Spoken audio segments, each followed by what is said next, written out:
මේ බලන්න ගම්පල කොහොමද තියෙන්නේ කියලා. මේ ගම්පල සම්පූර්ණ මම පුළුවන් තරම් වීඩියෝස් ගත්තා. අරන් දාලා තියෙන්නේ. අයිකුත් රජයට දන්න තු ඇති. අයිකුත් මේ මමත් ඇහුවා නිවුස් වල එහෙම ඇහුවා ගම්පල නුවර නවලපිටියේ එහෙම නිවුස් නැහැ කියලා. මේ දැන් මං දැනුවත් කරන්නේ අයිකුත් කවුරුත්ම මේ FB වල එහෙම දාලා තිබ්බා. මගේ FB එක මොනවද දන්න වැඩ කරන්න. FB එකේ සෑන්ඩ් දාලත් ඒ වුණාට මේ තාම ගම්පලට කිසිම සහනයක් නැහැ. සහන යාත්‍රාවක් තාම ආවෙත් නැහැ.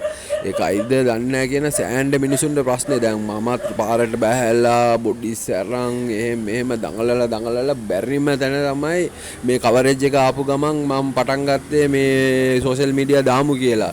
අයිකෝ දැන් දන්නේ නැතුව ඉන්නවද දැනගෙන ඉන්නවද ඇත්තම කිව්වොත් දන්නේ නැහැ මොකද්ද ප්‍රශ්නයක් කියේ මෙතන වෙන්නේ කියලා. ඇත්තම කියනවා නම් ගම්පල පොඩ්ඩක් මේ බලන්න කියලා තමයි මම දැනුවත්ම කරන්නේ. බලන්න බස් හෝල්ඩ් එක එහෙම කොහොමද තියෙන්නේ කියලා. මේ බස් හෝල්ඩ් එක පැත්ත ඒ කියන්නේ අර සමරකෝන් සෙට් එකත් එක්ක තියෙන පාලම බලන්න කොහොමද ගිහිල්ලා තියෙන්නේ කියලා මේ පැත්තේ චුට්ටක්. එතකොට මේ ගම්පලට මං නම් කියන්නේ දැන් දවස් 4ක් විතර වුණා ගම් වතුරත් ගහලා මිනිස්සුත් නැති වෙලා තාම මේ මෝචරි වල බොඩිස්සුත් තියෙනවා. එව්වා බාර ගන්නත් තාම මිනිස්සු ඇවිල්ලා නැහැ. එතකොට අර ලියෝනස් එක පිටිපස්සේ එන දෙයනේ ඒක බලන්නවත් බෑ. අයිගුවොත් එච්චර මේ අපි බැලුවා මමත් මේ සුනාමි ගහන වෙලාවෙත් මම ඉන්දියා මේ ලංකාවේ තමයි මාත් ඉන්දියේ. එතකොට සුනාමි ගැහුවටත් වැඩ මම අයිගුවොත් කොළඹටත් ගියා සුනාමි ගහපු වෙලාවේ. ඒ වුණාට මට නම් තේරෙන්නේ ඒකටත් වඩා මේ ගම්පල සෑහෙන්න බලපාලා තියෙනවා වගේ තමයි මට දැන් මේ දැනෙන තරමට තියෙන්නේ. එතකොට පොඩ්ඩක් අයිකුවොත් රජයට තමයි මේක මම නම් කියන්නේ දැනුවත් කරන්න කියලා. එතකොට අයිකුවොත් මම මේ අර මේ 117 එහෙම ගැහුවා. එතකොට කිව්වා ගම්පලට තමයි සෑහෙන්න යවලා තියෙන්නේ කියලා. එතකොට මම දන්නේ ගම්පලට කොහෙද යවලා තියෙන්නේ කියලා මම දන්නේ මේක ගම්පල ටවුන් එක ඒරියා එක. ඒ කියන්නේ බෝතලා පිටියේ ඉඳලා මේ ඒ කියන්නේ වැලිගල්ල පව් කරලා ඉඳලා මේක මේ තියෙන්නේ මේ වීඩියෝස් ඔක්කොම තියෙන්නේ ගම්පල මහරෝහල ගාව ගම්පල ලොකුම හොස්පිටල් එක ගාව තමයි. ඒ කියන්නේ ගම්පල හොස්පිටල් එකයි තියෙන්නේ රජයේ හොස්පිටල්. ඒ ගාව එතන වෙනකන් තමයි මේ වීඩියෝස් ඔක්කොම තියෙන්නේ. එතකොට බලන්න මේ තනිකරම මේක මහවැලි ගංගාවේ අයිනේ තියෙන මේ ගෙවල් කඩවල් අනම්මන තමයි. ඒ කියන්නේ ගම්පල ටවුන් එකත් එක්කම තියෙන්නේ මහවැලි ගඟ තමයි තියෙන්නේ. එතකොට කොත්මලේ ඩෑම් එක ඇරියානම් දන්නවා මිනිස්සු ගම්පලට මොකද්ද වෙන්නේ කියලා දන්නේ නැතුව නෑ. දන්නවා අයිකුවොත් ගම්පල බේර ගන්න තමයි මේ කොත්මලේ ඩෑම් එක ඇරියේ. ඒ කියන්නේ දොරවල් දෙකක් අරලා තියෙනවා.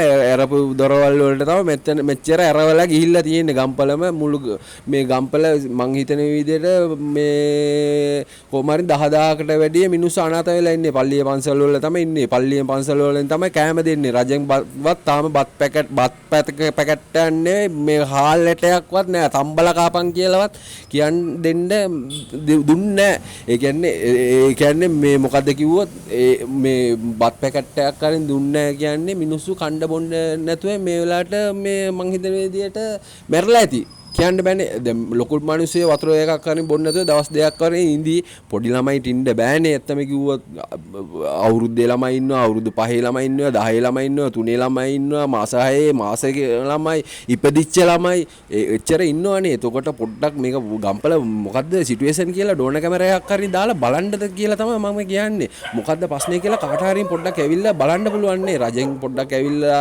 අයිකුවත් රජයේ ඔක්කොටම ලක්ෂරි වාහන තියෙනවනේ. එතකොට පොඩ්ඩක් දැන් පාරවල් ඔක්කොම ක්ලියර්. එතකොට චුට්ටක් ඇවිල්ලා පොඩ්ඩක් බලලා මේ මොකද්ද සිටුේෂන් එක කියලා බලන්න කියලා තමයි කියන්නේ. එක්ක අර ජරා වතුර එක හරින් ටැප් ලයින් එකේ දෙන්න. ඒකවත් මිනිස්සු දැන් මේ ගෙවල් හොද ගන්නවත් බැරුව මාර ක්‍රිටිකල් සිටුේෂන් එකේ ඉන්නේ.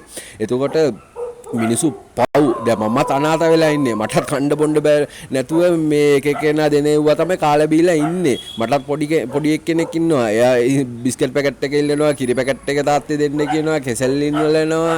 මම කියන්නේ මගේ පොඩි එකාට මේ කණ්ඩ බොණ්ඩ නැති හින්දා මම මේක කියනවනේ. ඒ කියන්නේ තන්නි කර මම මේ ගම්පල වටේම කැරකුණා. ඒව බලන්න බෑ. පොඩි ළමයි අඬනවා. ඇත්තම කියනවා නම් අයිකුවත් ලොකු කට්ටියට බත් දීපු ගම කයි. පොඩි ළමයි සාමාන්‍ය ඔක්කොම ළමයි බත් කන මේ වයසේ ළමයි නෑනේ.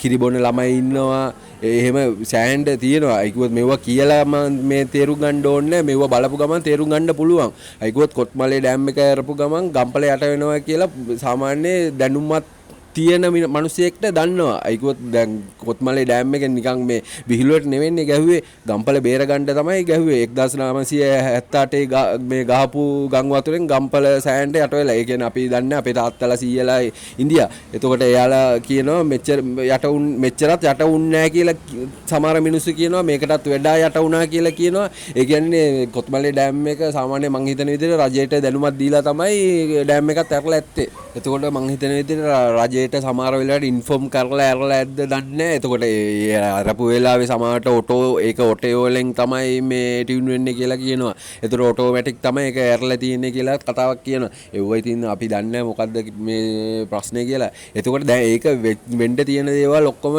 වෙලා ඉවරයි. ගෙවල් යට වෙලා බඩු මුට්ටු අනම්මන කණ්ඩ බොණ්ඩ නැහැ. ඔක්කොම මිනිස්සු මැරෙන මිනිස්සු මැරලා එතම කියනවනේ බොඩිස් ගන්න බෑ. අයිකුවොත් එච්චර දුකයි බලන්න. එතකොට දැන් බලන්න දැන් හරි වෙන්න තියෙන දේවල් ඔක්කොම වෙලා ඉවරයි. දැන් හරින් ඉන්න මිනිසුන්ට අයිකුවොත් ලංකාවේ තියෙනවා හරි කමන්න වෙන්න තියෙන දේවල් ඔක්කොම වෙලා ඉවරයි. අපිට පුළුවන් කට්ටිය අපි බේරගත්තා නැති වෙච්ච කට්ටිය ඒක දෙයියෝ තමයි ඒක වෙලාව ඔක්කොම වෙලා ඉවරයි. දැන් ඉන්න මිනිසුන්ට හරි මොනවා හරි සහනයක් දෙන්න කියලා තමයි මම ඉල්ලන්නේ.